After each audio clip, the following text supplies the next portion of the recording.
Ingresando en www.consejo.org.ar podés hacer la legalización de tus informes y certificaciones, seleccionando legalizaciones y luego la opción web. Allí vas a ingresar al sistema con tu nombre de usuario y clave personal y con un número de convenio y clave, el que podés suscribir por la web. Una vez que ingresaste, elegís la opción que estás buscando y listo. Dentro de nuestra página vas a encontrar conferencias en nuestra biblioteca de contenidos. Ingresando a la opción Reuniones científicas y técnicas, vas a poder elegir el contenido que estás buscando y al hacer clic, ver el video de forma online y descargar el material de la reunión. Si querés hacer un curso de capacitación, la DAC te brinda varias opciones. Podrás acceder ingresando a e-learning y luego a cursos virtuales. Allí te podrás inscribir en el curso o capacitación que más te guste.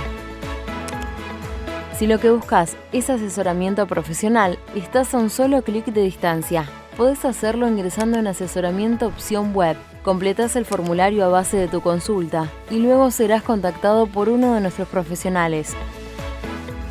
Uno más de nuestros servicios es el sello editorial Edicon, y ahí podés encontrar todas las publicaciones y colaboraciones técnicas. Además, ingresando a nuestro menú Servicios, Consejo Salud, vas a enterarte de todas las novedades de Centro Médico, Farmacia, Simeco e Integrar Plus.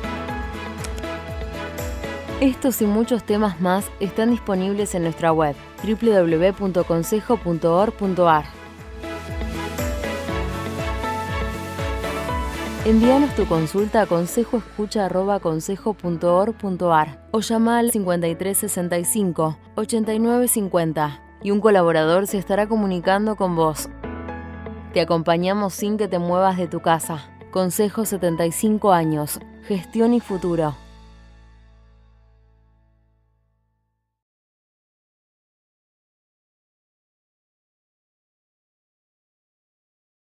Hola, ¿cómo les va? Bienvenidos a un nuevo encuentro del ciclo de espacio de doctrina tributaria que coordina el doctor Ernesto Celdeiro. Muchas gracias, Ernesto, por tu colaboración de siempre y los aportes permanentes que realizás no solo en este ciclo, sino en la gestión de nuestro consejo en general. En esta oportunidad, el tema que nos convoca es impuesto a las ganancias de empresas en el contexto de la pandemia. El expositor es el doctor Rubén Malvitano, a quien agradecemos por su participación en esta importante conferencia. La charla está orientada a realizar un recorrido por la normativa vigente en la Ley de Impuesto a las Ganancias y en la reglamentación aplicable a los sujetos empresas, con el propósito de identificar los aspectos en los que deberían focalizarse las autoridades y los contribuyentes. A partir de ello se harán sugerencias a efectos de proponer cambios en la normativa vigente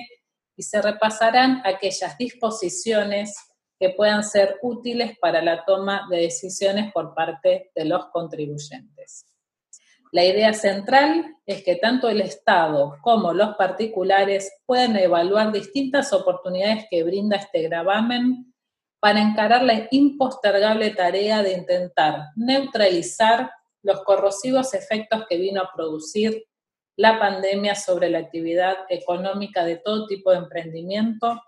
buscando recomponer los niveles de empleo, inversión y rentabilidad tan necesarios en este momento. El doctor Rubén Malvitano es contador público y licenciado en Administración, egresado de la Universidad de Buenos Aires, coautor del libro Impuesto a las Ganancias, Fundamentos Teóricos y la Técnica de su Aplicación en la Argentina, editorial REPAR, de agosto 2020. Profesor regular adjunto y profesor asociado para el grupo de asignaturas de Finanzas e Impuestos de la Facultad de Ciencias Económicas de la UBA. Profesor de la especialización en tributación de la Facultad de Ciencias Económicas de la Universidad de Buenos Aires.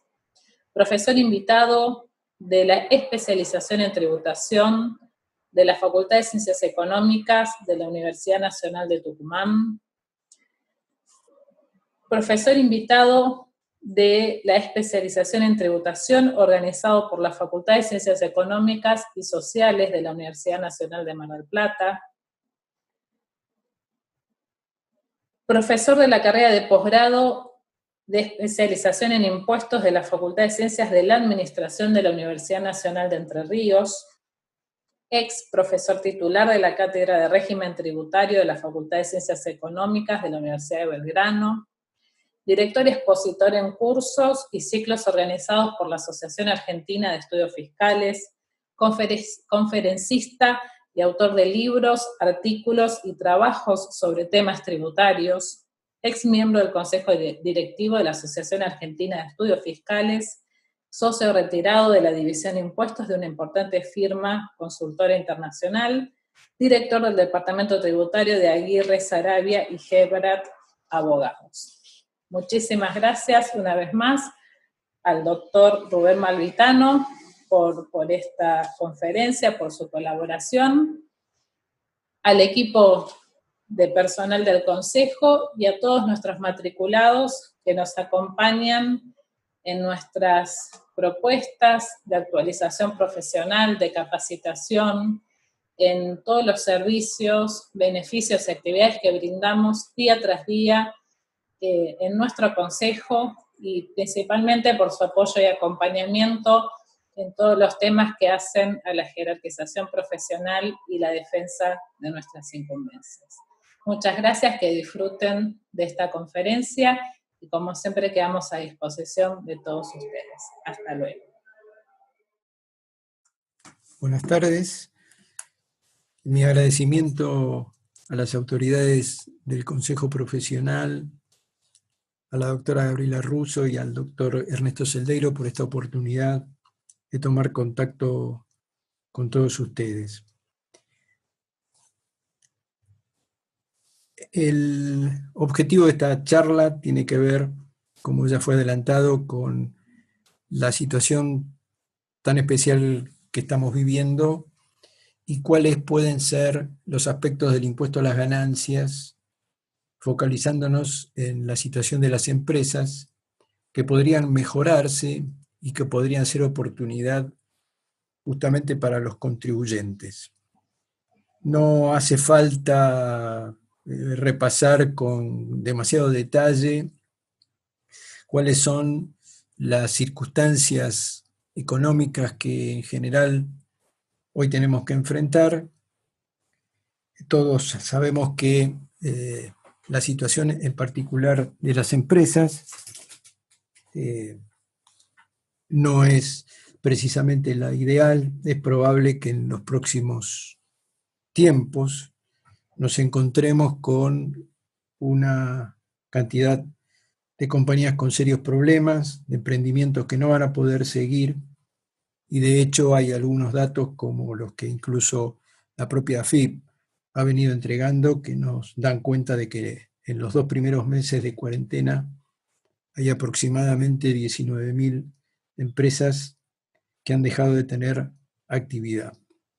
Por supuesto, los problemas económicos de nuestro país son previos a la pandemia. Lo que tenemos es una fortísima caída, pero después de una larga recesión. No tenemos que olvidarnos que el Producto Bruto Interno del primer trimestre de este año cayó un 4,8%, y las proyecciones para ese mismo PBI, lo que se refiere al año 2020 en su conjunto, están determinando una posible caída de alrededor del 15%. Esto es algo que podría calificarse como histórico y como la peor recesión de la historia argentina. Por supuesto, no somos los únicos, el resto del mundo también lo está sufriendo, pero lo cierto es que los países más desarrollados probablemente luego de esta pandemia retornen a un PBI semejante al del 2014, 2015. Lo nuestro va a ser más duro porque probablemente volvamos a los niveles del año 2004. En este contexto, además de estos datos económicos, lo que avisoramos todos es una oleada de presentaciones judiciales,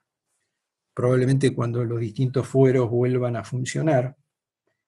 Esto se va a dar, entre otros, en una medida más significativa en la justicia laboral, ámbito en el que, bueno, han aparecido normas, fundamentalmente del Estado Nacional, que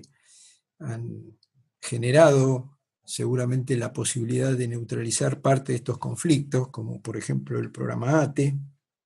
pero que no los van a evitar totalmente, porque además hay otras normas que son de algún modo algo contradictorias,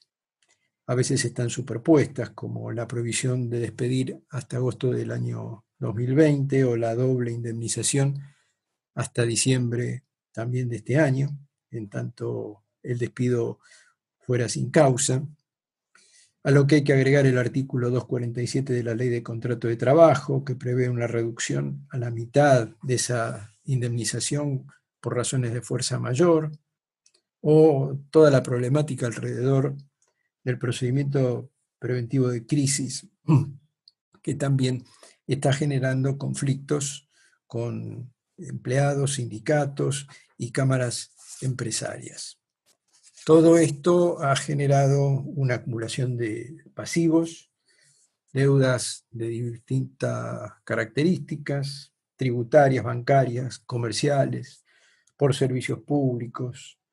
deudas que son generadas por la ruptura, incluso rescisión de contratos, el tema de alquileres, en este sentido es más que significativo,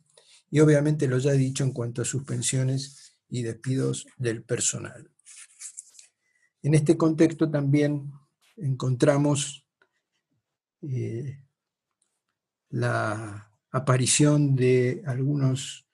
conceptos que han aumentado los gastos de la actividad empresaria, algunos que no tienen que ver directamente con la pandemia, que son causados seguramente por situaciones previas, como el incremento de costos operados a partir de la devaluación, y por supuesto otros que tienen que ver con el famoso COVID-19 y lo que ha generado, que tienen su raíz en la cuestión salarial a veces, como por ejemplo la obligación de los empleadores de abonar salarios a grupos de riesgo que no pueden trabajar, el otorgamiento de algún beneficio especial, por ejemplo, el supuesto de trabajadores que tengan el cuidado de hijos menores y que hasta que no dejen de estar suspendidas las clases van a tener la posibilidad de su cobro, y otros costos que directamente están vinculados con aspectos logísticos y que afectan discriminadamente a las empresas que tengan que incurrir en ellos por el tipo de actividad que desarrollen, como por ejemplo los vinculados con la necesidad de cumplir con los protocolos sanitarios, lo que obliga en muchos casos a la compra de equipos de testeo, o los gastos de transbordo de mercaderías en provincias que impiden el acceso de camiones procedentes del AMBA, costos de transporte privado de personal, costos vinculados con la organización no solo de la propia producción, sino también de la cadena de proveedores, costos que a veces son aparentes, esta es una cuestión puntual, quizás marginal, pero en la que tenemos que tener cuidado. La cuarentena imposibilitó la lectura de medidores, y esto puede hacer que las compañías hayan recibido facturas por encima de lo que son sus consumos. Habrá que estar alerta con esta cuestión, porque, por supuesto, hace directamente a la cuestión del devengado, a efectos contables y a efectos impositivos. En otras palabras, no podremos ampararnos exclusivamente en los importes que surjan de esas facturas. Frente a todo este panorama tan negativo, bueno, los gobiernos por supuesto, han reaccionado en diversas áreas, también en la tributaria. ¿Cuáles son las tendencias que observamos en el plano internacional? En principio, de lo que hemos leído, rescatamos una preocupación por el tema de generar posibilidades de devolución de impuestos a los contribuyentes. Esto, por supuesto, tiene un punto de contacto con parte de nuestra realidad tributaria y concretamente con la existencia de importantes volúmenes de saldos a favor, no solo a nivel nacional, sino también provincial, en favor de contribuyentes. Esta es una preocupación extendida y sin ningún tipo de duda es uno de los aspectos que tendría que reevaluar la autoridad nacional y la autoridad provincial para agilizar una pronta devolución de estos saldos, porque sería un modo de inyectar cash flow a las compañías que hoy en día, digamos, están sin ningún tipo de dudas con una necesidad acuciante en esa materia. Además de esto, también se observa una tendencia a incrementar la imposición indirecta. Hay, sobre todo en el plano de los países centrales, una extrema preocupación por lo que tiene que ver con la imposición sobre la economía digital, la síntesis de esas situaciones que no se ponen de acuerdo, y esta falta de entendimiento, a pesar de los esfuerzos de los países de Europa, de la OCDE en particular, no han generado resultados muy concretos porque no se logra una definición de establecimiento permanente digital que satisfaga a todas las partes. Y ante esta imposibilidad, muchos países han decidido establecer impuestos que alcanzan a todo proveedor extranjero que venda servicios a clientes ubicados en su geografía. Es el caso de Italia, con un impuesto especial del 3%, Turquía el 7,5%, y esto obviamente no alienta un acuerdo general, como tampoco lo alienta el hecho de que recientemente Estados Unidos haya adoptado una postura más ácida, llamémosle así, frente a las intenciones de Europa de llegar a un acuerdo. El 18 de junio de este año, concretamente Estados Unidos parece haberse bajado de esa posibilidad de discutir una definición común. En el plano de Latinoamérica, también se distingue el caso de algunas legislaciones que han establecido impuestos especiales transitorios sobre remuneraciones de personal del Estado y también sobre jubilaciones y pensiones que están por determinado o están por encima de determinado nivel. Se exceptúa en general personal de salud y fuerza pública y se calculan con tasas progresivas, por ejemplo en el caso de Uruguay, que junto con Colombia, que también aplicó un impuesto de esta naturaleza,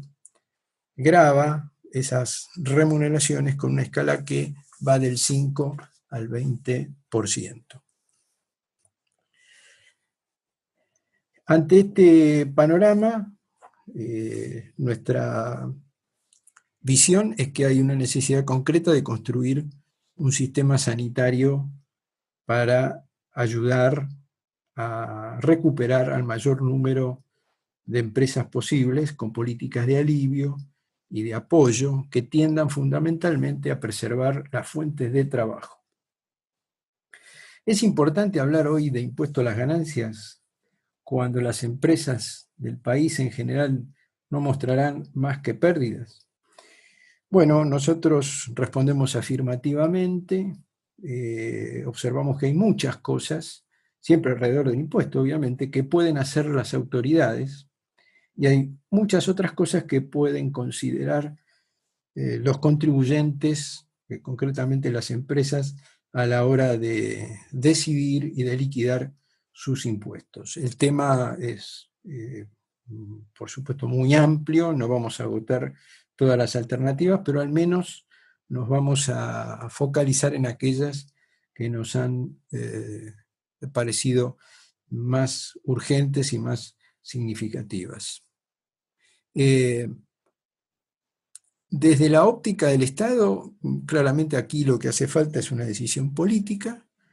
Si esa decisión política es la de fortalecer a las empresas y a la inversión, pensando sobre todo en el nivel de empleo, bueno, hay muchas cosas para hacer. Desde la perspectiva del contribuyente, sin duda, la ley tiene una flexibilidad tal que es posible observar, identificar alternativas que le van a permitir, en todo caso, mejorar su situación, sobre todo pensando en los aspectos que más vinculados pueden estar con la situación actual, que son los que tienen que ver con el tratamiento del quebranto impositivo y con las alternativas que brinda la ley para que a través de ellas el contribuyente pueda manejar más eficientemente el tratamiento de esos quebrantos. No tenemos que dejar de recordar que si bien la liquidación es anual, la ley, basada en los fundamentos típicos de la imposición a la renta, contempla el traslado en el tiempo de esas pérdidas para no considerar a cada ejercicio fiscal como un compartimento estanco. Aquí también tenemos que hacer referencia a los criterios de imputación. Ya sabemos que por resultar comprendidos en la tercera categoría, estos resultados tienen que reflejarse a partir de lo que resulta ser el criterio de imputación por lo devengado, que está contemplado expresamente por el artículo 24 de la ley, que no tiene una definición específica, pero cuyo alcance depende en general fundamentalmente de lo que entendemos como devengado desde la perspectiva contable, más allá de algunos conflictos que se han suscitado en los últimos tiempos y respecto de los cuales vemos bastante confusión incluso en nuestra justicia. Pero más allá de esa circunstancia que acabo de mencionar, lo cierto es que paralelamente a ese artículo 24 con el principio general de devengamiento para la tercera categoría conviven algunas excepciones, algunas opciones incluso que se le otorgan al contribuyente que hacen que resulten de trascendencia para la liquidación del impuesto, no solo la lectura específica de la normativa vinculada con esos aspectos técnicos, sino también otras que pasan por las decisiones en el plano de lo operativo y hasta incluso de las decisiones en el plano de la financiación de sus actividades. En síntesis, lo que tiene que ver con la operatividad de la compañía, lo que tiene que ver con la financiación de la empresa, pueden dar lugar a la elección de caminos que permitan eficientizar el momento en que los resultados tengan que ser declarados como gravados en el transcurrir de los ejercicios fiscales de la empresa. Un ejemplo típico en esta materia es el de la política de inventarios que pueda tener una compañía y la necesidad de controlar, por ejemplo, en qué momento del ejercicio se producen las compras que permiten reponer parte del inventario de algún producto en particular que tiene la empresa aún en existencia.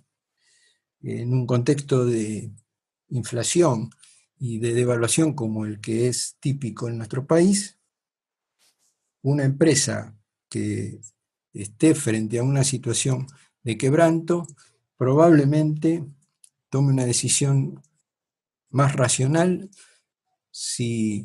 decide reponer ese inventario antes del cierre del ejercicio, porque esa compra va a permitir trasladar el efecto inflacionario contenido en el precio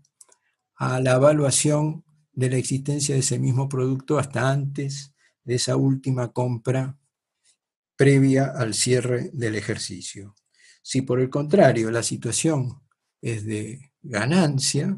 esa compra probablemente sea más racional desde la perspectiva de la liquidación impositiva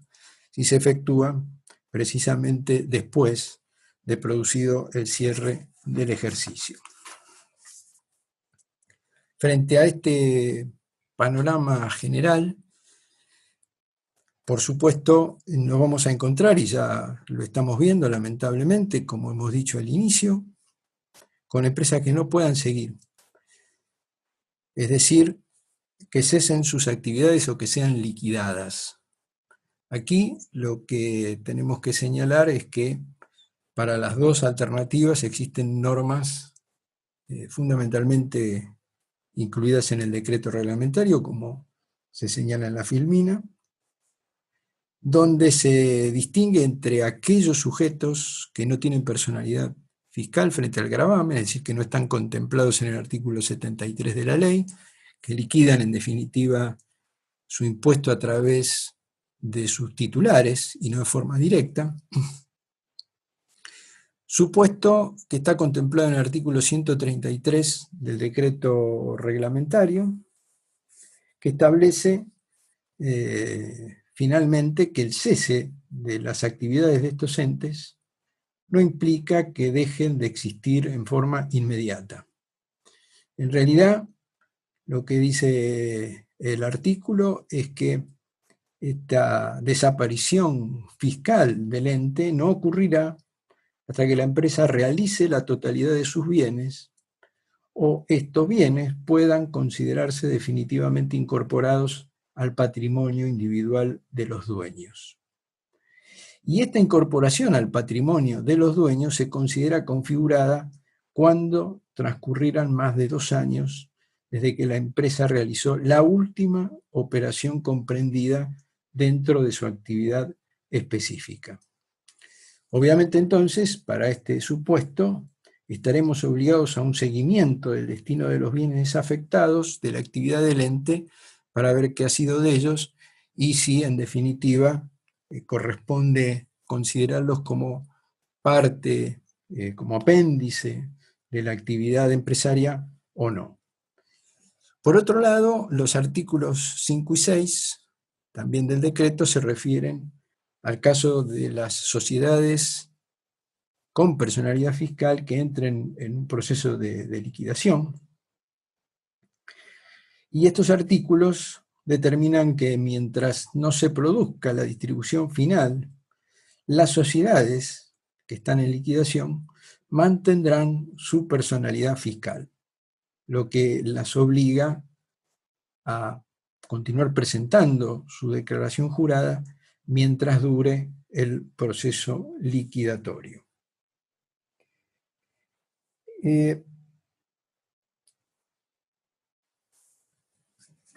Aquí hacemos referencia a la cuestión de los quebrantos impositivos acumulados, a la retrotraslación y a la experiencia internacional. Y lo hacemos pensando en que estas empresas, estos emprendimientos, estas sociedades, probablemente al momento de cesar sus actividades o de realizar la distribución final de su patrimonio, cuenten con quebrantos impositivos acumulados de cierta importancia. Esto puede dar origen a una oportunidad que obviamente va a tener que manejar, en este caso el Estado, que no es algo que puede hacer, por supuesto, el contribuyente, que es la de establecer la posibilidad de la retrotraslación. Esto es la alternativa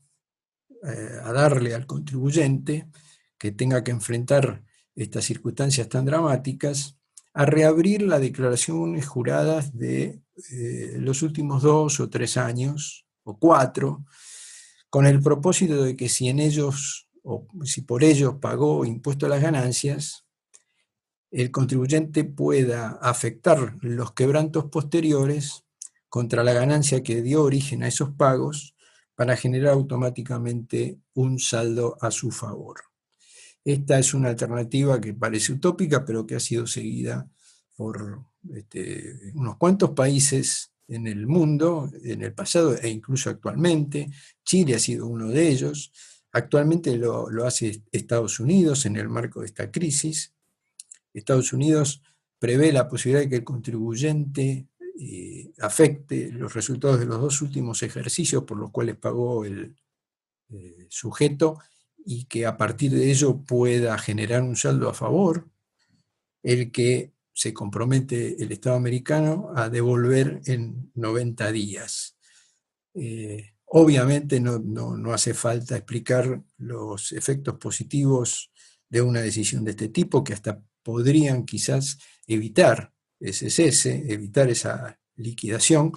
porque supone esta política una inyección de cash flow para que la compañía pueda levantarse y mantener fundamentalmente lo que más nos preocupa, que es el nivel de empleo. En cuanto a las otras, las que pueden continuar, es probable que puedan hacerlo con dificultades, y esas dificultades son muy significativas. Por supuesto, está la alternativa legal en nuestro país de la presentación en concurso preventivo, alternativa que está, como decía, contemplada en la ley, y que de alguna manera nos da pie a imaginarnos que como consecuencia de esa presentación y de un eventual arreglo con los acreedores se produzca una ganancia derivada de una quita concursal. Esta es una alternativa que vamos a ver muy frecuentemente. De hecho, el sector autopartista es un ejemplo típico de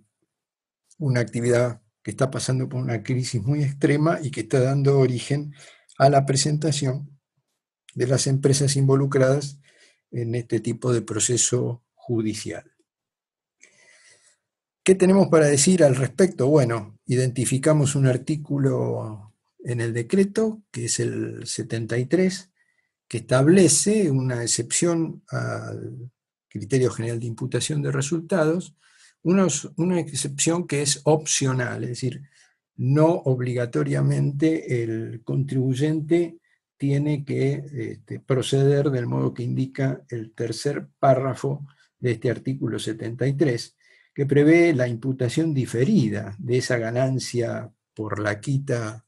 obtenida, que es una ganancia agravada, por supuesto, y ese diferimiento se producirá en proporción a los periodos fiscales en que venzan las cuotas concursales pactadas o en cuotas iguales y consecutivas en los 4 periodos fiscales cuya fecha de cierre se produzca con posterioridad a la fecha de homologación definitiva, en el supuesto de que ese plazo fuere menor. Aquí lo que se nos ocurre que también podría estructurarse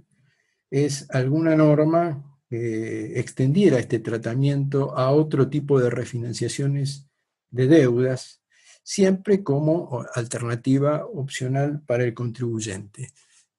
Por supuesto, y esto lo vamos a repetir un par de veces, es evidente que la cuestión de los pagos parciales de las deudas, la cuestión de las refinanciaciones de las deudas, es algo que va a estar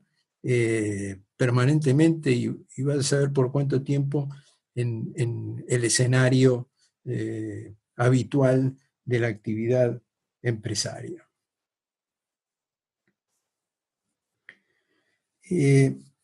La otra cuestión que respecto de este punto debemos mencionar es la que hace a los que conceden, en todo caso, estas quitas. Esto es la situación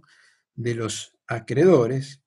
y en este sentido es interesante recordar que hay una figura que es la del acuerdo preventivo extrajudicial, el APE, contemplada por el artículo 69 de la 24.522. Aquí En nuestra opinión, esta quita debiera merecer el mismo tratamiento que un crédito incobrable. Es un aspecto que no está expresamente aclarado por la normativa. Dentro de un momento vamos a hablar de la incobrabilidad en general y vamos a observar que el fisco ha venido interpretando de modo muy estricto el empleo de los índices que marcan la incobrabilidad y que están identificados por el artículo 217 del decreto reglamentario.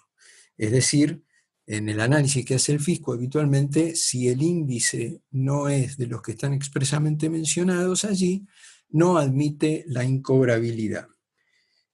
La jurisprudencia de Corte Suprema de Justicia de la Nación en los últimos años ha venido siendo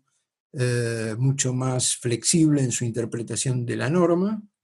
y esto hace que, en nuestra opinión, y sobre la base de esa jurisprudencia, sea perfectamente posible que estas quitas sean consideradas como una deducción por calificar como un crédito incobrable para el sujeto que las otorgue. No obstante, hay que ser cuidadoso con el tema, porque el fisco ha emitido una respuesta a consulta vinculante que lleva el número 58, es del 7 de noviembre del año 2019, donde señaló que el comienzo de la mediación prejudicial obligatoria no habilita la deducción por malos créditos al no estar comprendida entre los índices mencionados por el artículo 217 del reglamento. Más allá de nuestra opinión en contrario, este es el antecedente a través del cual se ha manifestado el fisco. Ante un horizonte de pérdidas, como sabemos que nos vamos a enfrentar, la primera figura que queremos tocar, más allá de que algunas consideraciones hemos hecho hasta aquí, es la de los quebrantos impositivos. Ya hablamos del plazo de traslación, para adelante 5 años, y ahora nos toca hablar un poquito de la actualización. La actualización de los quebrantos está contemplada en el artículo 25 de la ley. El texto hace referencia a la aplicación del índice de precios mayoristas. El tema es que con la 27.430 y luego con la aparición del artículo 93, que hace referencia a los distintos conceptos que son merecedores de esa mecánica de actualización, entre otros, y por ejemplo, la cuota de amortización de bienes del activo fijo, o el costo computable a la hora de determinar un resultado por venta de bienes de uso, no está mencionado específicamente el artículo 25 referido a quebrantos. Esto ha generado una inquietud generalizada. Esa inquietud incluso ha sido expuesta por distintos autores que han escrito al respecto y que han dado su opinión acerca de cómo y cuándo ese proceso de actualización respecto de quebrantos impositivos procede. Más allá de los argumentos y del peso de esos argumentos a favor o en contra de la actualización en tal o cual caso, lo importante a reconocer a esta altura es que es evidente que hay una inquietud, y esa inquietud supone la existencia de una duda, y esa duda termina formando parte de la inseguridad a la que se debe enfrentar el contribuyente, que de pronto quiere hacer una inversión y que no sabe definitivamente, si pierde dinero, si va a poder actualizar el valor de esa pérdida para que la absorción de utilidades en ejercicio futuro sea a moneda homogénea. La cuestión entonces acá, sin ningún lugar a dudas, es que las autoridades debieran resolver este tema rápidamente a través de una aclaración o obviamente de una modificación legal que no deje lugar a la duda y a la inquietud. La otra cuestión es que, tal como ocurría tiempo atrás, el plazo para absorber utilidades tendría que ser extendido.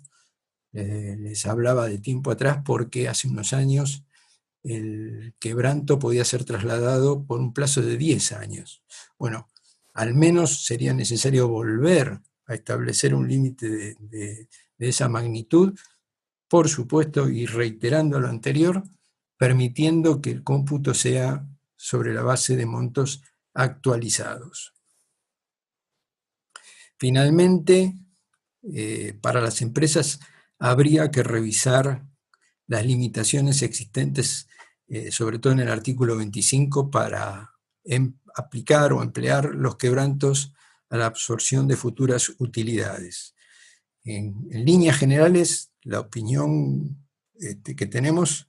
es que no hay razón que justifique la existencia de limitaciones para sujetos que tienen grabadas todas sus manifestaciones de renta. Así observamos que, por ejemplo, en el quinto párrafo del artículo 25 se establece para las empresas una limitación respecto de quebrantos que tengan origen en la venta de acciones, títulos, etc. Y la práctica nos permite observar que hay casos que demuestran el sinsentido de esta limitación. Imaginen ustedes una compañía que en mayo o junio del año 2019 hubiera comprado, porque tenía un exceso de liquidez, títulos públicos argentinos. Hay Y24 de pronto, que cotizaban de determinada manera, y que ahora, por efecto de la pandemia, han tenido que vender en abril del 2020 esos mismos títulos para hacer frente al pago de deudas tributarias o laborales. Evidentemente, por las circunstancias por todos conocidas, el contribuyente del caso seguramente va a generar o habrá generado una pérdida significativa como consecuencia de la caída estrepitosa de los títulos argentinos. No hay razón que justifique que ese quebranto no pueda ser utilizado para absorber ganancias generales. Consecuentemente, en nuestra opinión, estas limitaciones debieran removerse.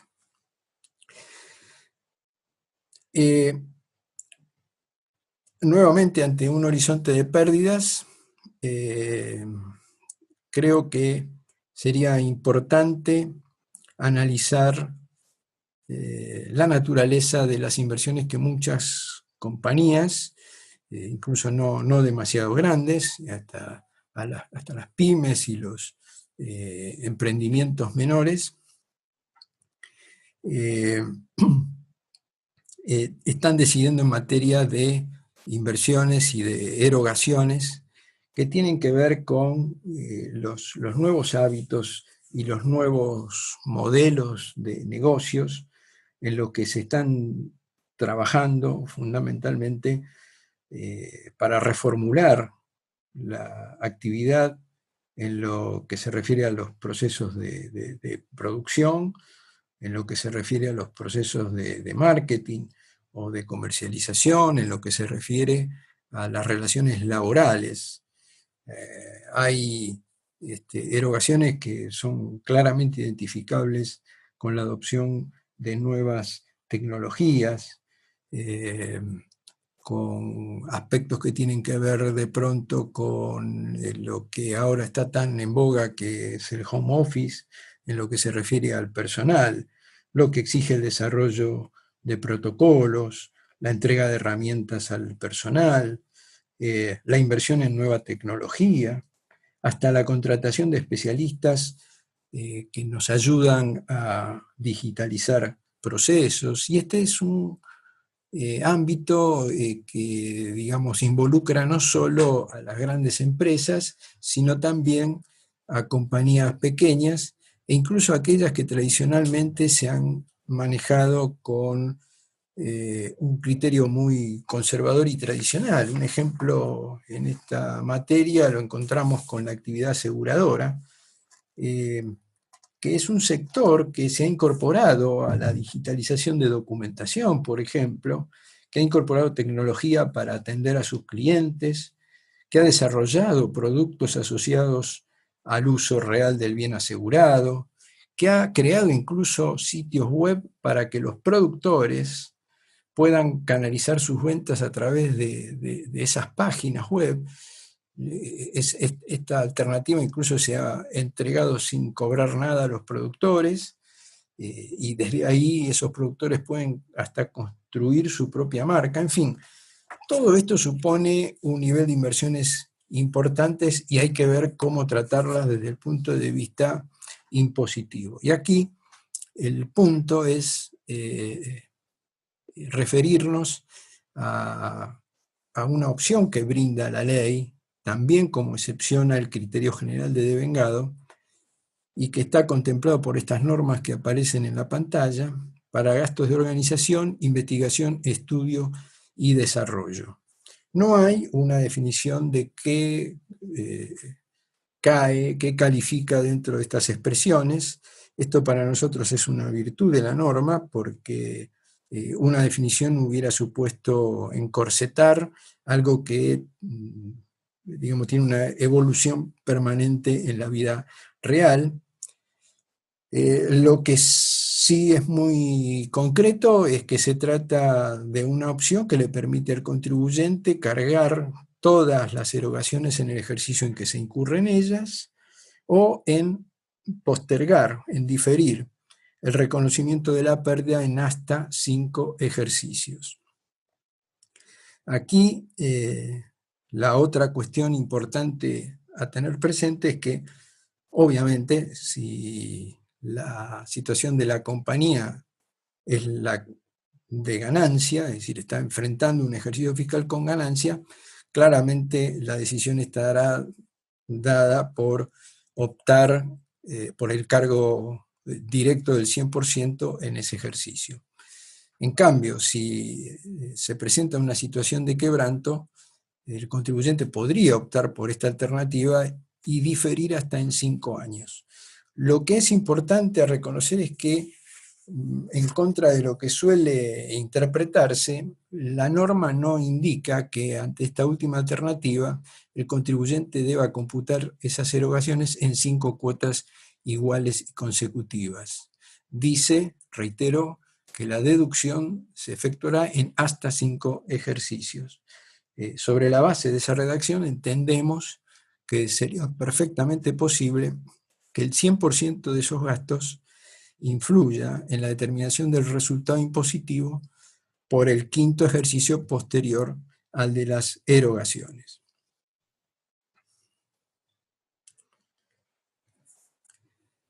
Siempre siguiendo la línea inicial de focalizar en las normas vinculadas con el quebranto impositivo y sobreimputación de resultados, encontramos otras excepciones que suponen opciones para el contribuyente, que van a ser, digamos, empleadas por él a partir de su propia conveniencia y de su propia situación particular. Dentro del artículo 24, en el inciso A, en el tercer párrafo, reglamentado por el 65 del decreto, el concepto de devengado exigible. Esta es una opción que se le da al contribuyente y que le permite determinar el resultado impositivo sin considerar el 100% de la utilidad por la venta de bienes, de derechos, incluso de activos fijos, en el ejercicio en que se produzca efectivamente la venta, sino diferir el reconocimiento de esa ganancia bruta en los ejercicios en los que se produzca la exigibilidad del crédito otorgado al cliente. Claramente es una alternativa que lo que ha tratado de lograr es el fomento del financiamiento de la venta de bienes. La norma es bastante flexible, sobre todo esa flexibilización se observa a través de la lectura del artículo 65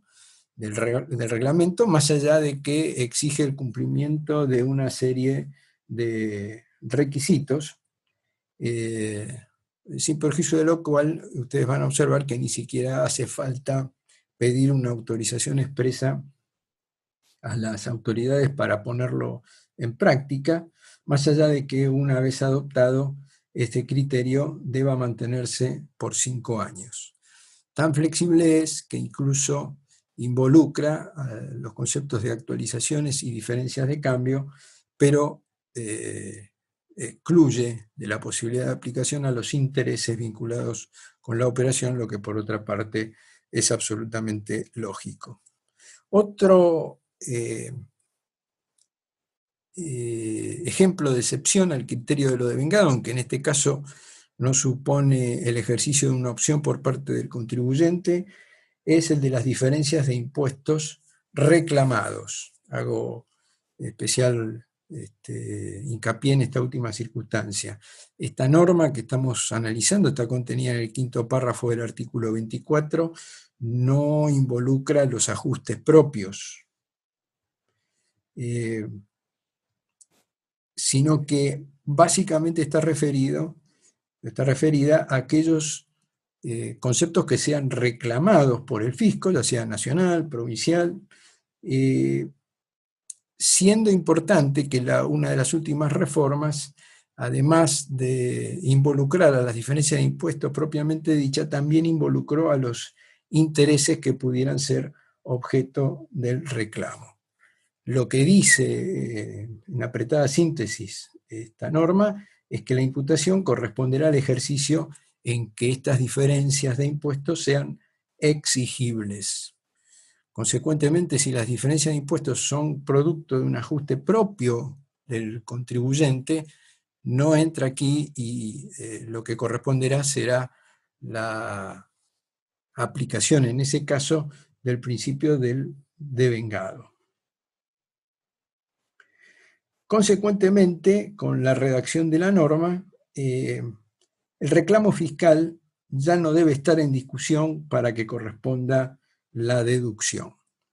Una cuestión importante a aclarar es que si existen planes de facilidades, el fisco ya ha entendido que el acogimiento a esos planes supone haberse allanado al reclamo y consecuentemente la deducción es posible aunque no se haya pagado totalmente, es decir, hasta la última cuota, la cifra que se está reclamando. Esta norma implica que cuanto más se extienda la discusión entonces con el fisco, más se va a diferir el plazo para computar la deducción del impuesto reclamado. Si el contribuyente recibe la determinación de oficio y paga, obviamente deduce en ese ejercicio. Si por el contrario reclama y va al Tribunal Fiscal de la Nación o al Tribunal Fiscal de Apelación de la Provincia de Buenos Aires, ese cómputo queda diferido. Hay que recordar que la apelación ante estos tribunales impide la ejecución de la deuda y por lo tanto la conclusión es que no es exigible y consecuentemente no corresponde la deducción. De alguna forma entonces vemos que la decisión de continuar con un conflicto de este tipo estará influida por la posibilidad de diferir la deducción de la cifra reclamada. Si estoy en una situación de quebranto, quizás esto me ayude, me dé un argumento más como para diferir la aceptación de ese reclamo y llevarlo a algún ejercicio futuro en que me convenga más tener la posibilidad de deducción del importe que me están exigiendo. Otra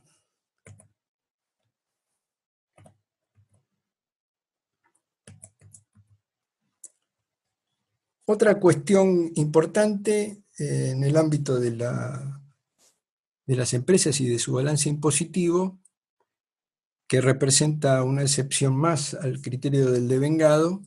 es el del cómputo de los honorarios del directorio y de los socios administradores de otros vehículos jurídicos, ¿verdad? Que están contemplados en los artículos que aquí mencionamos.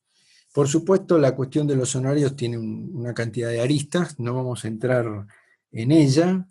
Lo que puntualmente nos interesa a esta altura es lo que tiene que ver con su imputación en el tiempo, y ustedes saben que estas normas llevan a que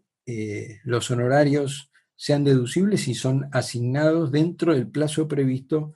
para presentar la declaración jurada del año por el cual se pagan.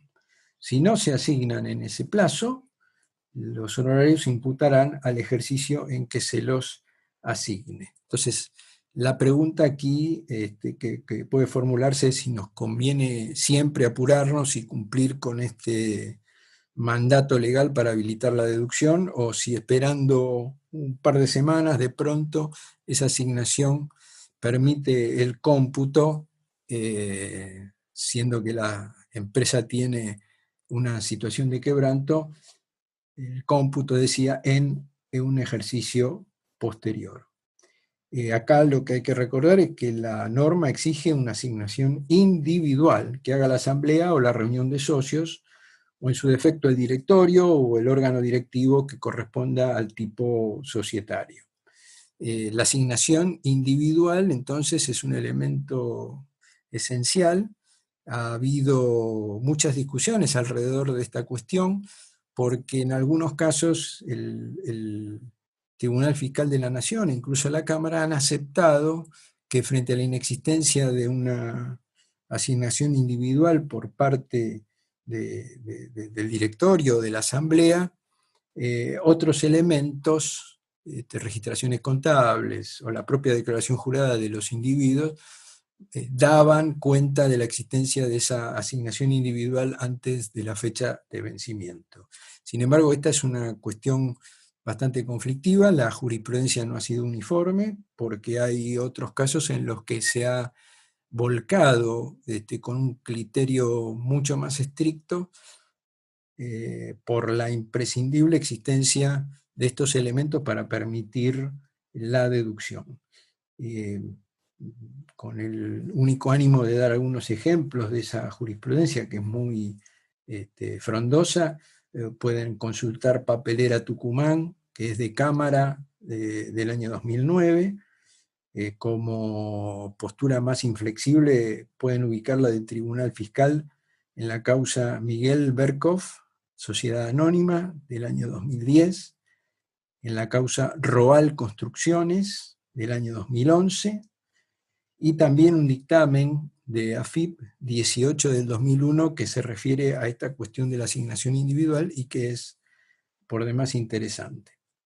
También las gratificaciones y el sueldo anual complementario dan origen a una posibilidad de optar por decisiones que pueden permitir adelantar o retrasar o diferir el cómputo de estos conceptos. El artículo 91, inciso F, reglamentado por el 219, establecen también una línea parecida a la que acabamos de señalar. Gratificaciones, aguinaldos, dice la ley, es una expresión que entiendo debe comprender fundamentalmente al sueldo anual complementario. El aguinaldo no existe en nuestro derecho como figura. Para que sean deducibles deben ser pagadas antes del vencimiento para presentar la declaración jurada de la compañía. Quizás acá tengamos que observar la situación del sueldo anual complementario teniendo en cuenta que hay algunos acuerdos, parece ser, a través de los cuales sindicatos, empleados y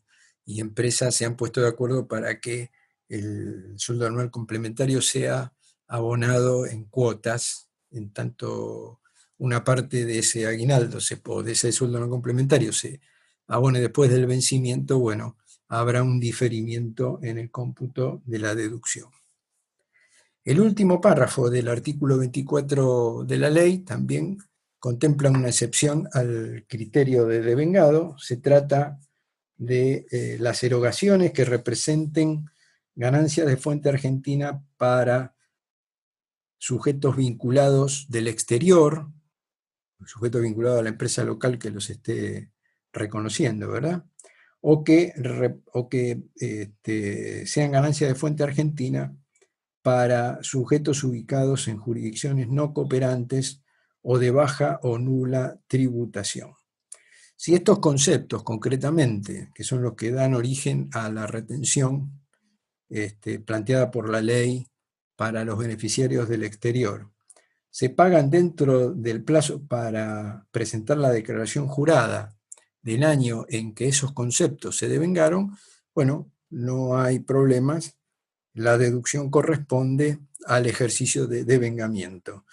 Pero si ello no ocurre, la deducción quedará diferida. Esta es una cuestión muy importante porque sabemos que existen restricciones para acceder al mercado único y libre de cambios, restricciones que de pronto no son las mejores como para poder cancelar las obligaciones asumidas frente a terceros del exterior en término. Obviamente, lo que ya dijimos, en tanto la compañía tenga una situación de quebranto, quizás pueda terminar siendo beneficioso no poder pagar al vencimiento respectivo, difiriendo entonces ese cargo hasta el momento en que ello sea posible y cuando de pronto el contribuyente tenga utilidad suficiente como para su absorción. Un aspecto también de singular importancia en las normas determinativas de la base imponible es el que tiene que ver con cómo tratar el costo de financiamiento de la actividad empresaria, sobre todo cuando este financiamiento es importante, teniendo en cuenta la actividad de las compañías que de pronto necesitan comprar activos de significación. Es un tema, el de la deducibilidad de intereses, actualizaciones y diferencias de cambio, que presenta una cantidad de aristas que han sido y que siguen siendo objeto de disputas de muy larga data y que todavía no han terminado de resolverse. Y menciono acá como ejemplo el caso de la deducción de los cargos financieros por la financiación de la compra de acciones de otras sociedades. Este es un temazo con una cantidad de aristas y que va a llegar seguramente, y ya está llegando, a la órbita de la Corte Suprema de Justicia de la Nación. Pero no nos queremos involucrar en este aspecto que no hace directamente a lo que queremos definitivamente tratar. Lo que sí queremos mencionar es que hay un par de cuestiones conflictivas y respecto de las cuales el Estado probablemente tendría que hacer algo al respecto en el corto plazo. Uno de ellos es el que tiene que ver con préstamos recibidos por empresas locales de parte de sus vinculadas del exterior. Se está repitiendo aquí un escenario parecido al de la crisis del año 2001-2002, cuando el fisco comenzó en sus inspecciones a cuestionar el carácter de préstamos que tenían estos fondos en origen cuando fueron recibidos por las compañías locales, a los que calificaba como de aporte de capital y consecuentemente concluía en la imposibilidad de deducir los intereses y diferencias de cambio que hubieran generado desde el momento en que los fondos se habían recibido. Esto, como se imaginarán ustedes, después de una crisis económica como aquella, tenía un impacto fenomenal, sobre todo por la imposibilidad de deducir las diferencias de cambio. Incluso las inspecciones comenzaron a utilizar una instrucción 747 del año 2005 que se constituye en una suerte de protocolo para determinar si se está o no, en cada caso en particular, ante un verdadero préstamo o si en realidad lo que existió fue un verdadero aporte de capital. La cuestión llegó a la justicia, incluso ustedes van a encontrar una causa Sofrecom, Argentina Sociedad Anónima, que es de Cámara, del año 2016. Y aquí la observación es que nosotros entendemos que, como la mayoría de la doctrina, la recalificación y el rechazo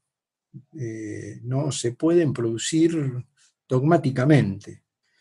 Hace falta en cada caso un análisis bien particular de la situación que está atravesando la empresa y del contexto económico circundante. El hecho de que no se puedan pagar, por ejemplo, los intereses acordados en término, no puede automáticamente llevar a que corresponda a la recalificación. Y tampoco puede generar ese mismo camino el hecho de que el préstamo en algún momento se pudiera haber capitalizado por decisión, en definitiva, de la compañía del exterior y de la compañía local. Afortunadamente hay un fallo muy reciente, del 26 de diciembre del año pasado, de Corte Suprema de Justicia de la Nación, en la causa Transportadora de Energía Sociedad Anónima, que va en esta línea y que creemos debiera ser el puntapié inicial para una reforma que lleve a una aclaración en este mismo sentido. El otro aspecto que tiene que ver con los intereses y diferencias de cambio es el que hace a la figura de capitalización débil, que establece una limitación cuantitativa que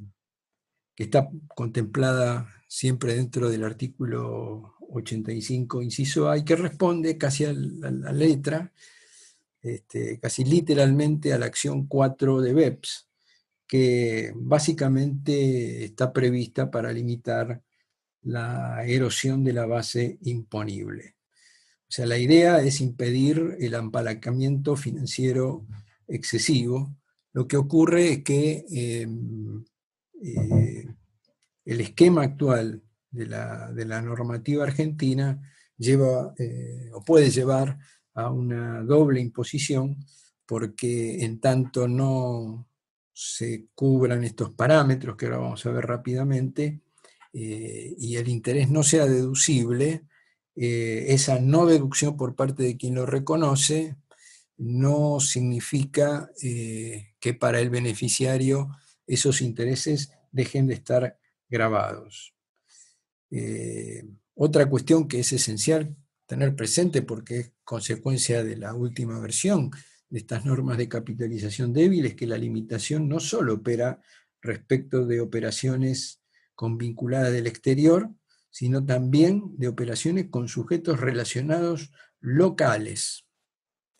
y que los límites aplican no solo para intereses, sino también para diferencias de cambio y para actualizaciones. No obstante, estos dos últimos conceptos, diferencia de cambio y actualizaciones, no tienen límite en cuanto a su deducibilidad en la medida en que el contribuyente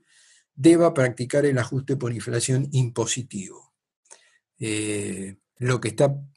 perfectamente justificado, ya que los pasivos que generan estos intereses y estas diferencias de cambio son al mismo tiempo computables para el cálculo del ajuste por inflación impositivo, generando consecuentemente una ganancia por inflación que neutraliza el cargo por esos intereses y por esas diferencias de cambio.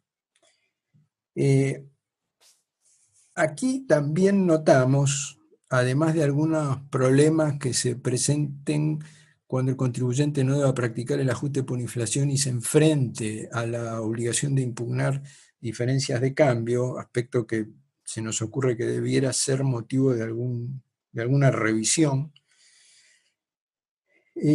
Al margen de eso, identificamos que la norma establece que la limitación para deducir el monto de intereses no aplica cuando se dan determinadas circunstancias. Por ejemplo, si los intereses no superan la relación entre el costo financiero y la ganancia neta del grupo a que el contribuyente pertenece, esa limitación no opera. Otra circunstancia por la cual la limitación no debe considerarse es si el monto del interés no supera la cifra de 1 millón de pesos, de acuerdo con lo fijado en el artículo 192 del decreto reglamentario. Ahí la observación es que habría que tratar de que el Poder Ejecutivo Nacional actualice esto permanentemente y cuanto antes. Otro caso en que la limitación a la deducción de intereses no opera es el supuesto en el que el beneficiario de los intereses, es decir, el acreedor, tribute el impuesto. Y aquí el decreto reglamentario ha generado una aclaración que para nosotros es excesiva, porque concretamente el artículo 200 de ese decreto lo que exige es que el beneficiario tribute una cifra, subrayo, una cifra similar a la no ingresada por el deudor. Esto, en definitiva, ¿a qué lleva? Y a que si el prestamista de pronto es una empresa local que tiene quebranto, lo que es claramente el caso generalizado, va a ser el caso generalizado en estos años, el deudor no tenga posibilidades de deducir ese interés. Este, repito, es un exceso del decreto reglamentario y debiera ser revisado. Estas normas que limitan, afortunadamente, tuvieron en cuenta lo que ya dijimos al principio, que el impuesto a las ganancias es un impuesto que se liquida anualmente, pero que debe tener en cuenta un plazo que va más allá de ese año. Concretamente, lo que establecen estas normas es que si el contribuyente en los 3 años anteriores al que está liquidando ha deducido intereses por debajo del límite legal, el defecto de deducción puede ser computado en ese ejercicio que se esté liquidando. Del mismo modo y con un razonamiento semejante al anterior, si el contribuyente tuvo excesos de intereses por sobre los que pudo deducir, esos excedentes no se pierden, sino que tiene derecho el contribuyente a trasladarlo a lo que es la determinación de su base imponible de los siguientes 5 ejercicios fiscales. Esta mecánica es absolutamente razonable. Lo que no se ve en ninguno de los dos casos es que esté contemplado un mecanismo de actualización de valores que haga que esto tenga una racionalidad, sobre todo en épocas de alta inflación. Perdón. Otra cuestión interesante es la de cuál es el tratamiento que corresponde otorgar frente al impuesto a los subsidios que sean reconocidos por el Estado nacional y provincial. Bueno, acá tenemos, desde el punto de vista normativo, una definición del objeto del impuesto para las empresas que es absolutamente omnicomprensivo, muy extendido, que está claramente contemplado por el artículo 2, inciso 2 de la Ley de Impuesto a las Ganancias. En cuanto a subsidios, también identificamos una norma que va en el mismo sentido, que es la que reglamenta el concepto de devengado exigible, el artículo 65 del decreto, que en su inciso D extiende expresamente la posibilidad de aplicar el devengado exigible a subsidios que reconozca el Estado Nacional en el marco de programas de incentivos a la inversión. Es decir, todo esto, digamos, está claramente orientado a concluir que en definitiva los subsidios deben ser parte de la base imponible de las empresas. No obstante, tenemos que tener en cuenta que estos subsidios pueden ser de diversa índole, en algún momento se concentran en compensar algunos costos de los contribuyentes. Recordemos el caso que tenemos ahora en boga, que es el del ATP. En otros casos se convierten en algún incentivo que tiene que ver con permitirme cobrar el impuesto al valor agregado y al mismo tiempo permitirme no ingresarlo. A veces son cifras que tienen que ver con la promoción de inversiones en algunas actividades, etcétera, etcétera, etcétera. Hay una cantidad de antecedentes jurisprudenciales donde a través del tiempo observamos que no todo fue pacífico, porque algunos votos de algunas sentencias, votos que en algunos casos fueron en minoría, no mostraron su acuerdo con considerar que una ventaja, un beneficio otorgado por el Estado fuera al mismo tiempo objeto de imposición por parte de ese mismo Estado.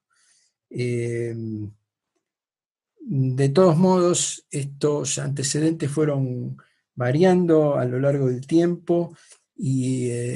si bien algunas salas del Tribunal Fiscal siguieron este camino, luego la Cámara dio vuelta esos fallos y llegó a la conclusión de que los subsidios estaban gravados. Hay que tener en cuenta que algunos de estos pronunciamientos, incluso aquellos que fueron a favor de la no gravabilidad, se dieron fundamentalmente en épocas en que el artículo 20, entonces el predecesor del actual 26, contemplaba la exención para los enriquecimientos a título gratuito. Fallos en este sentido, bueno, pueden encontrar Cementos Avellaneda, del Tribunal Fiscal del año 2006, pueden encontrar un dictamen de la FIP 59 del año 2008. Hay un caso bastante cercano al tema ATE que tuvo que ver con una subvención otorgada a un establecimiento educativo de provincia de Buenos Aires, equivalente al 80% de las remuneraciones de los docentes. Aquí la conclusión fue que esa subvención estaba gravada. La conclusión la pueden encontrar en la causa Ricciardi Ramón del Tribunal Fiscal de la Nación del año 2014.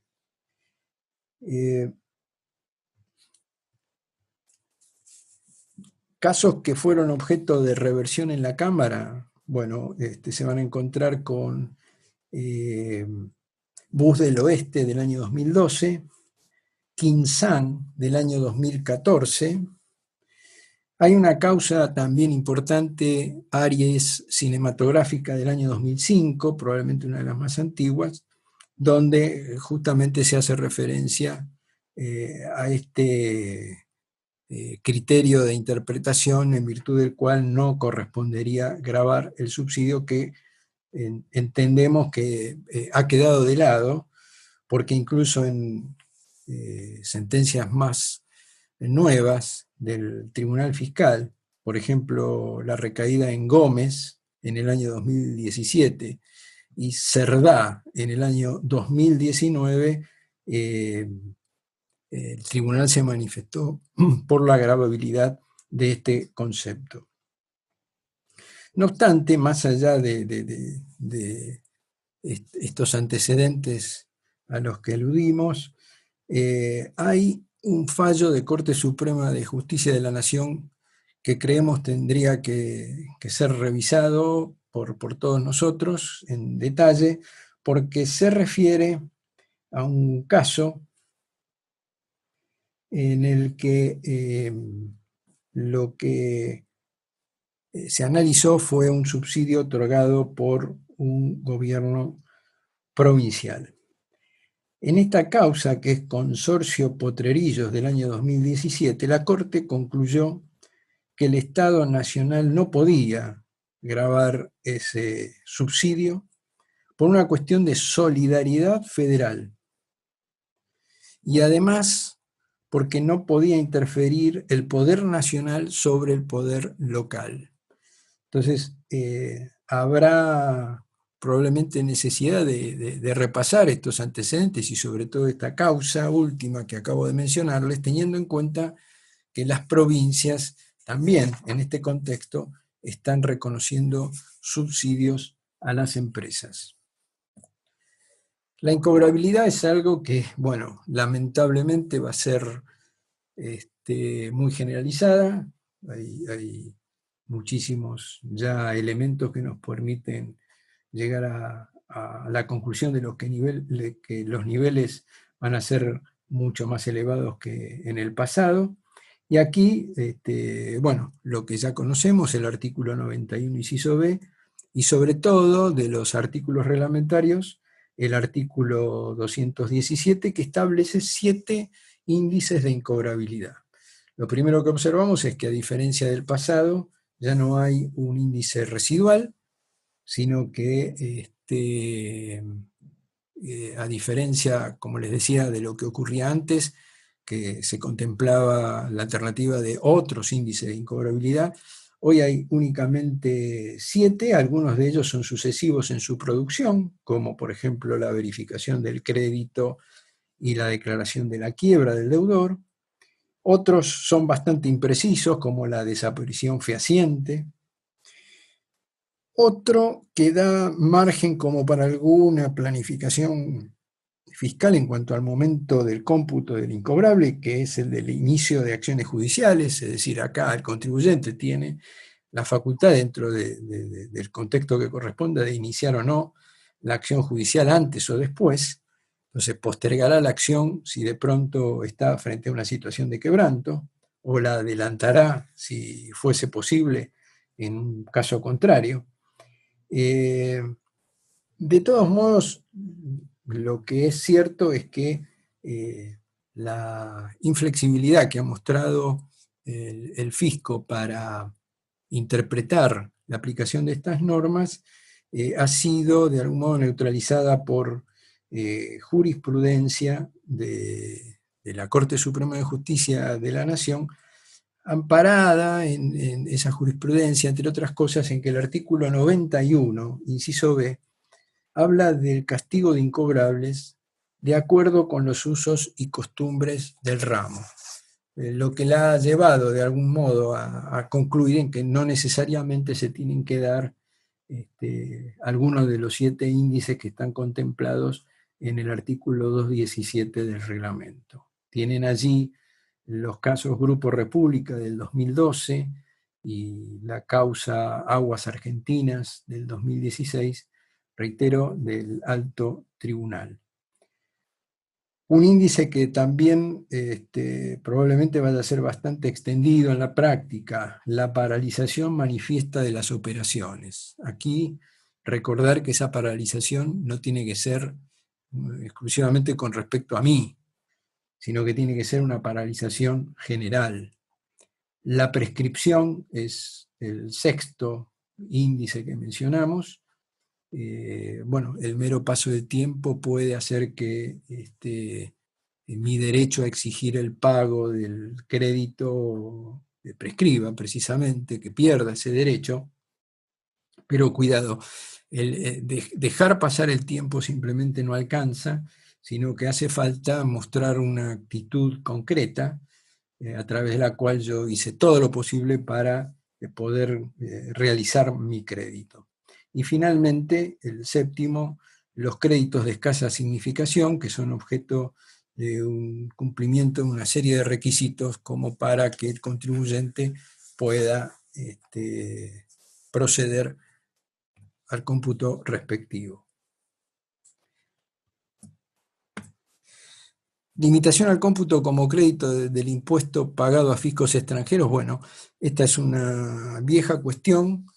que deriva del artículo 1º, 3er párrafo de la ley, básicamente, y concretamente tiene que ver con aquellos que de pronto presten servicios al exterior y que sufran como consecuencia de su cobro una retención en origen del impuesto a la renta vigente en el país de origen. Aquí lo que tenemos que entender es que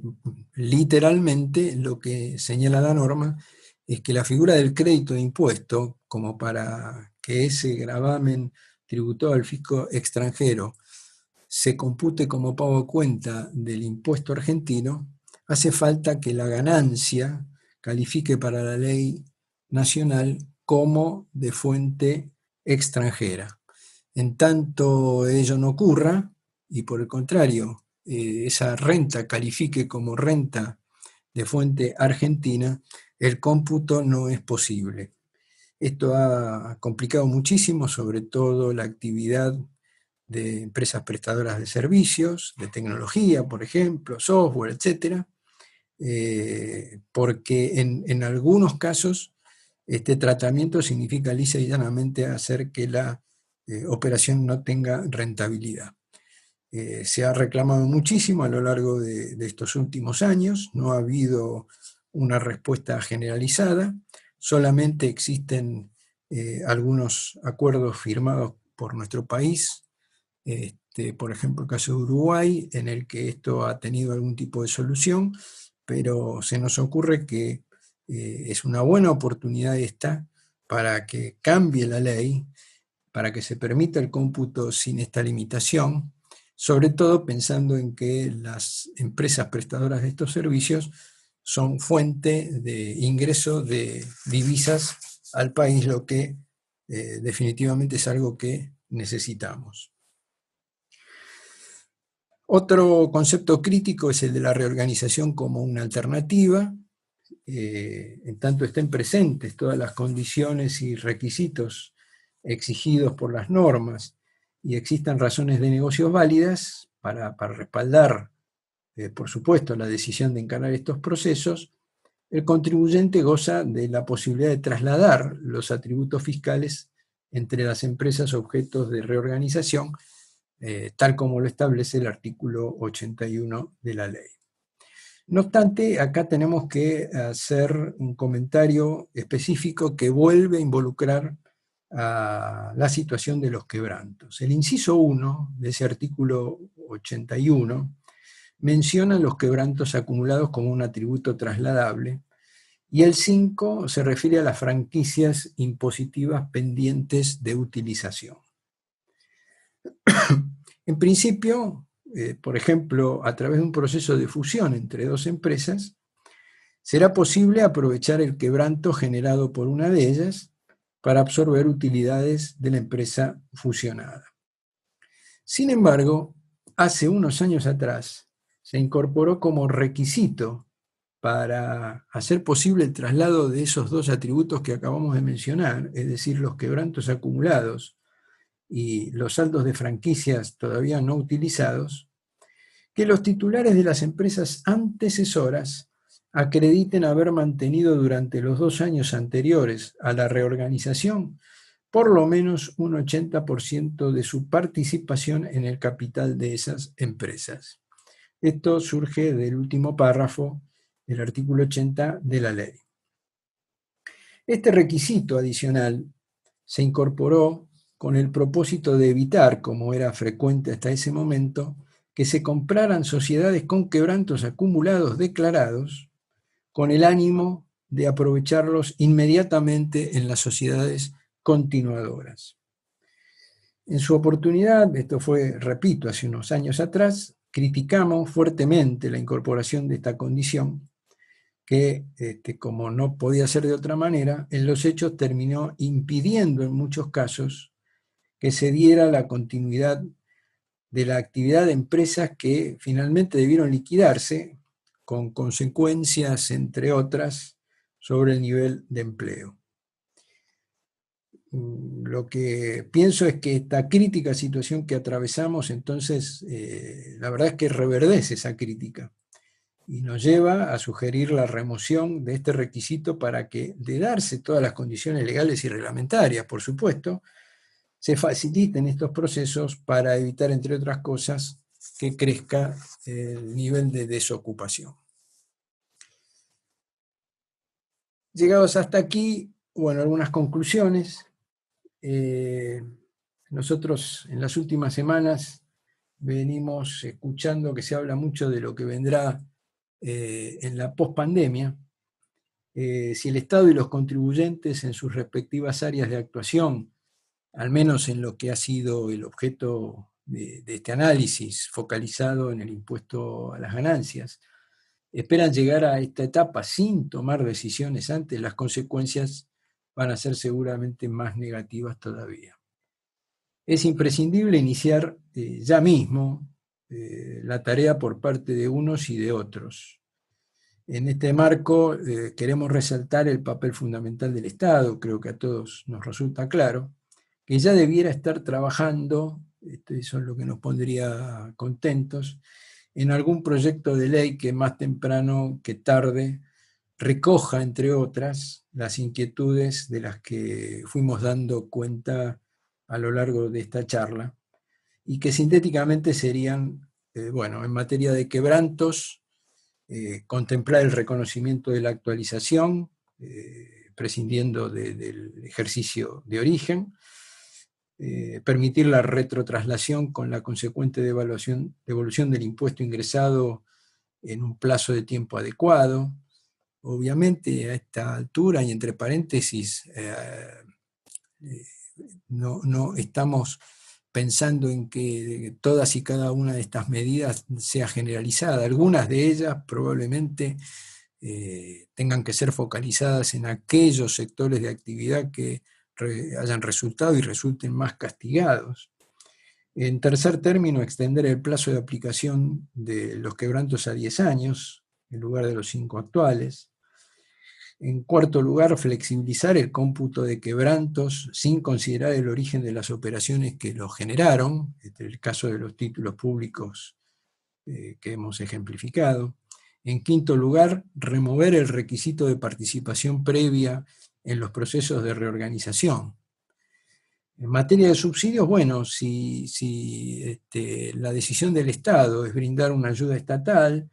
y con la idea de que ésta sea plena, debiera considerarse los no gravados, prescindiendo de que sea la autoridad nacional o provincial quien los reconozca. En materia de financiamiento de la actividad empresaria, habría que revisar las restricciones vigentes, sin ninguna duda, de modo tal de facilitar el fondeo, la financiación, tanto local como la que se consiga en el exterior. Sobre todo en este último caso para aprovechar la muy baja tasa de interés en el mercado internacional y también para aprovechar lo que se supone será una resolución razonable y exitosa del problema de la deuda externa argentina. Finalmente, la idea también pasaría por flexibilizar el cómputo de la incobrabilidad, que no haya dudas con respecto a esa flexibilización, y también permitir el cómputo como crédito de impuesto del pagado a fiscos extranjeros, aun cuando la renta de la empresa local no califique como renta de fuente extranjero. Muy bien, les agradezco muchísimo la atención dispensada y espero que muy pronto podamos encontrarnos. Buenas tardes.